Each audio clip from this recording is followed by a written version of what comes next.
Chapter 7, in which Kanga and Baby Roo come to the forest, and Piglet has a bath. Nobody seemed to know where they came from, but there they were in the forest.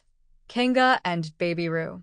When Pooh asked Christopher Robin, "How did they come here?" Christopher Robin said, "In the usual way, if you know what I mean, Pooh." And Pooh, who didn't, said, "Oh." Then he nodded his head twice and said, "In the usual way." Ah. Then he went to call upon his friend Piglet to see what he thought about it. And at Piglet's house he found Rabbit. So they all talked about it together. "What I don't like about it is this," said Rabbit. "Here are we, you, Pooh, and you, Piglet, and me, and suddenly—" "And Eeyore," said Pooh. "And Eeyore, and then suddenly—" "And Owl," said Pooh. "And Owl, and then all of a sudden—" "Oh, and Eeyore," said Pooh. "I was forgetting him. Here we are," said Rabbit very slowly and carefully, "all of us, and then suddenly we wake up one morning and what do we find? We find a strange animal among us. An animal of whom we have never even heard before. An animal who carries her family about with her in her pocket. Suppose I carried my family about with me in my pocket, how many pockets should I want?" 16, said Piglet. 17, isn't it? Said Rabbit. "And one more for a handkerchief, that's 18. 18 pockets in one suit. I haven't time." There was a long and thoughtful silence. And then Pooh, who had been frowning very hard for some minutes, said, I make it 15. "What?" said Rabbit. 15. 15 what? "Your family." "What about them?" Pooh rubbed his nose and said that he thought Rabbit had been talking about his family. "Did I?" said Rabbit carelessly. "Yes, you said." "Never mind, Pooh," said Piglet impatiently. "The question is, what are we to do about Kanga?" "Oh, I see," said Pooh. "The best way," said Rabbit, "would be this. The best way would be to steal Baby Roo and hide him, and then when Kanga says, 'Where's Baby Roo?' we say, 'Aha!'" "Aha!" said Pooh, practicing. Aha. "Uh-huh. Of course," he went on. "We could say aha, even if we hadn't stolen Baby Roo." "Pooh," said Rabbit kindly, "you haven't any brain." "I know," said Pooh humbly. "We say aha, so that Kanga knows that we know where Baby Roo is. Aha means we'll tell you where Baby Roo is if you promise to go away from the forest and never come back. Now don't talk while I think." Pooh went into a corner and tried saying aha in that sort of voice. Sometimes it seemed to him that it did mean what Rabbit said, and sometimes it seemed to him that it didn't. "I suppose it's just practice," he thought. "I wonder if Kanga will have to practice too, so as to understand it." "There's just one thing," said Piglet, fidgeting a bit. "I was talking to Christopher Robin, and he said that a Kanga was generally regarded as one of the fiercer animals. I am not frightened of fierce animals in the ordinary way, but it is well known that, if one of the fiercer animals is deprived of its young, it becomes as fierce as 2 of the fiercer animals. In which case, is perhaps a foolish thing to say." "Piglet," said Rabbit, taking out a pencil and licking the end of it, "you haven't any pluck." "It is hard to be brave," said Piglet, sniffing slightly, "when you're only a very small animal."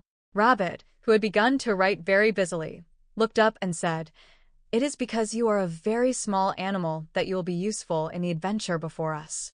Piglet was so excited at the idea of being useful that he forgot to be frightened anymore, and when Rabbit went on to say that Kangas were only fierce during the winter months, being at other times of an affectionate disposition, he could hardly sit still. He was so eager to begin being useful at once. "What about me?" said Pooh sadly. "I suppose I shan't be useful?" "Never mind, Pooh," said Piglet comfortingly. "Another time, perhaps." "Without Pooh," said Rabbit solemnly as he sharpened his pencil, "the adventure would be impossible." "Oh," said Piglet, and tried not to look disappointed. But Pooh went into a corner of the room and said proudly to himself, "Impossible without me. That sort of bear." "Now listen, all of you," said Rabbit when he had finished writing, and Pooh and Piglet sat listening very eagerly with their mouths open. This was what Rabbit read out. Plan to capture Baby Roo 1. General remarks. Kanga runs faster than any of us, even me. 2. More general remarks. Kanga never takes her eye off Baby Roo, except when he's safely buttoned up in her pocket. 3. Therefore, If we are to capture Baby Roo, we must get a long start because Kanga runs faster than any of us. Even me. 4. A thought.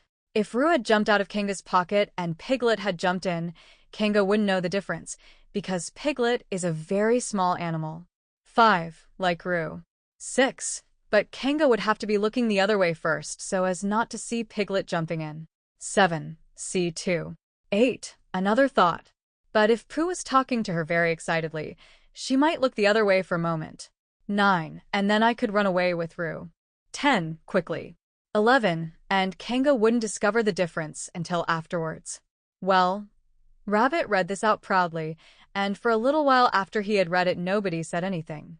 And then Piglet, who had been opening and shutting his mouth without making any noise, managed to say very huskily, "And afterwards?" "How do you mean?" "When Kanga does discover the difference. Then we all say, aha." "All 3 of us?" "Yes." "Oh. Why, what's the trouble, Piglet?" "Nothing," said Piglet, "as long as we all 3 say it." "As long as we all 3 say it," said Piglet. "I don't mind," he said, "but I shouldn't care to say by myself. It wouldn't sound nearly so well. By the way," he said, "you are quite sure about what you said about the winter months?" "The winter months?" "Yes, only being fierce in the winter months." "Oh, yes, yes, that's all right. Well, Pooh, you see what you have to do." "No," said Pooh Bear. "Not yet," he said. "What do I do?" "Well, you just have to talk very hard to Kanga, so as she doesn't notice anything." "Oh, what about? Anything you like." "You mean like telling her a little bit of poetry or something?" "That's it," said Rabbit. "Splendid. Now come along." So they all went out to look for Kanga. Kanga and Roo were spending a quiet afternoon in a sandy part of the forest. Baby Roo was practicing very small jumps in the sand and falling down mouse holes and climbing out of them, and Kanga was fidgeting about and saying, "Just one more jump, dear, and then we must go home." And at that moment who should come stumping up the hill but Pooh. "Good afternoon, Kanga." "Good afternoon, Pooh." "Look at me jumping," squeaked Roo, and fell into another mouse hole. "Hello, Roo, my little fellow." "We were just going home," said Kanga. "Good afternoon, Rabbit." "Good afternoon, Piglet." Rabbit and Piglet, who had now come up from the other side of the hill, said good afternoon and hello, Roo, and Roo asked them to look at him jumping, so they stayed and looked. And Kanga looked too. "Oh, Kanga," said Pooh, after Rabbit had winked at him twice, "I don't know if you're interested in poetry at all?" "Hardly at all," said Kanga. "Oh," said Pooh. "Roo, dear, just one more jump, and then we must go home." There was a short silence while Roo fell down another mouse hole. "Go on," said Rabbit in a loud whisper behind his paw. "Talking of poetry," said Pooh, "I made up a little piece as I was coming along. It went like this. Now let me see.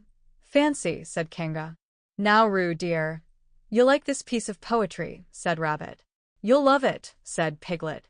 "You must listen very carefully," said Rabbit. "So as not to miss any of it," said Piglet. "Oh, yes," said Kanga, but she still looked at Baby Roo. "How did it go, Pooh?" said Rabbit. Pooh gave a little cough and began. "Lines written by a bear of very little brain on Monday. When the sun is hot I wonder to myself a lot. Now is it true, or is it not, that what is which and which is what? On Tuesday, when it hails and snows, the feeling on me grows and grows that hardly anybody knows if those are these, or these are those. On Wednesday, when the sky is blue, and I have nothing else to do, I sometimes wonder if it's true, that who is what and what is who. On Thursday, when it starts to freeze and hoarfrost twinkles on the trees, how very readily one sees that these are whose, but whose are these? On Friday, yes it is, isn't it?" said Kanga, not waiting to hear what happened on Friday. "Just one more jump, Roo, dear, and then we really must be going." Rabbit gave Pooh a hurrying up sort of nudge. "Talking of poetry," said Pooh quickly, "have you ever noticed that tree right over there?" "Where?" said Kanga. "Now, Roo." "Right over there," said Pooh, pointing behind Kanga's back. "No," said Kanga. "Now jump in, Roo, dear, and we'll go home." "You ought to look at that tree right over there," said Rabbit. "Shall I lift you in, Roo?" and he picked up Roo in his paws. I can see a bird in it from here, said Pooh.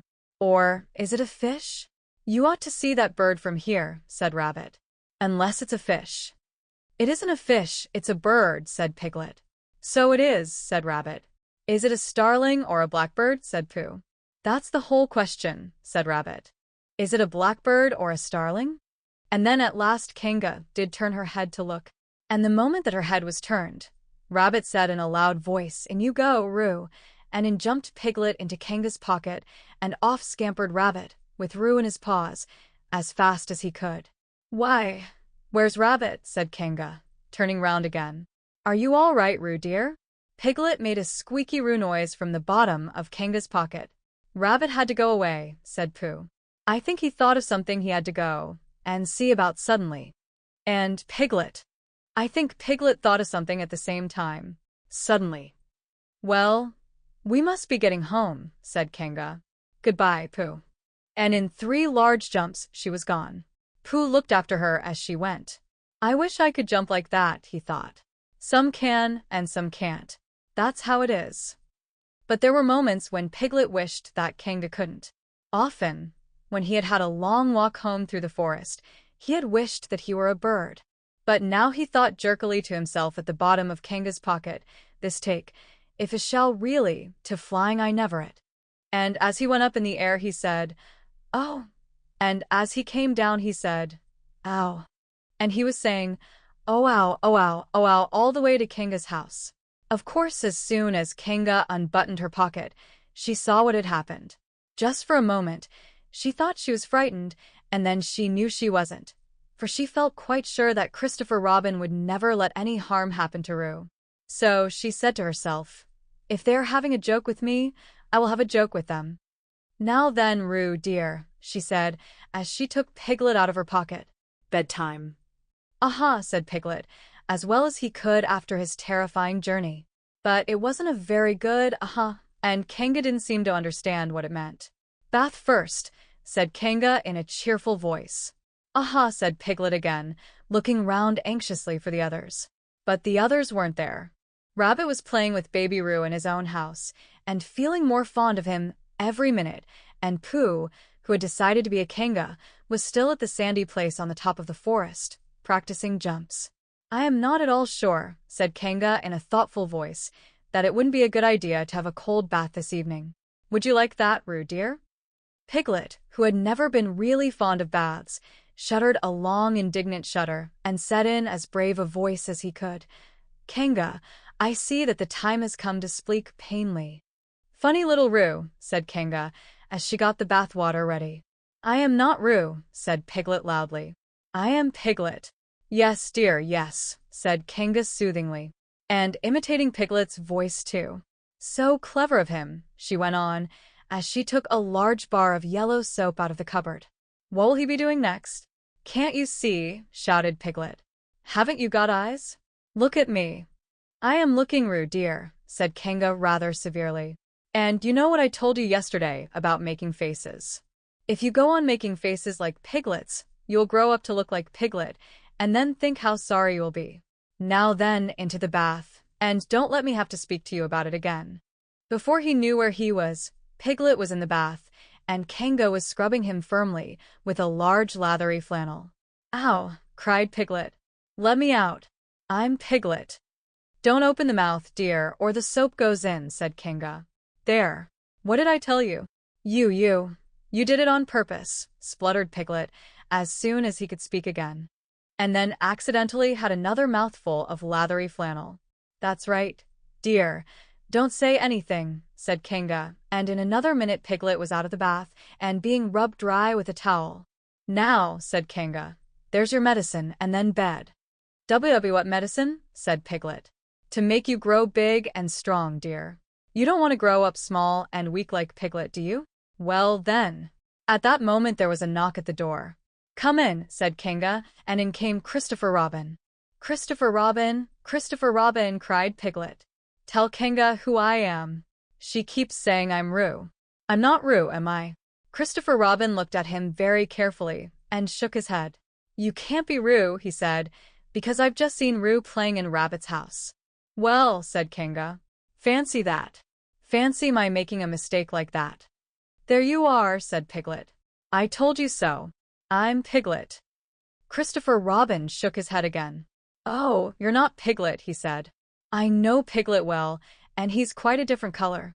Piglet began to say that this was because he had just had a bath, and then he thought that perhaps he wouldn't say that, and as he opened his mouth to say something else, Kanga slipped the medicine spoon in, and then patted him on the back and told him that it was really quite a nice taste when you got used to it. I knew it wasn't Piglet, said Kanga. I wonder who it can be. Perhaps it's some relation of Pooh's, said Christopher Robin. What about a nephew, or an uncle, or something? Kanga agreed that this was probably what it was, and said that they would have to call it by some name. I shall call it Poodle, said Christopher Robin. Henry Poodle for short. And just when it was decided, Henry Poodle wriggled out of Kanga's arms and jumped to the ground. To his great joy, Christopher Robin had left the door open. Never had Henry Poodle Piglet run so fast as he ran then, and he didn't stop running until he had got quite close to his house. But when he was 100 yards away, he stopped running and rolled the rest of the way home, so as to get his own nice, comfortable color again. So Kanga and Roo stayed in the forest. And every Tuesday Roo spent the day with his great friend Rabbit, and every Tuesday Kanga spent the day with her great friend Pooh, teaching him to jump, and every Tuesday Piglet spent the day with his great friend Christopher Robin. So they were all happy again.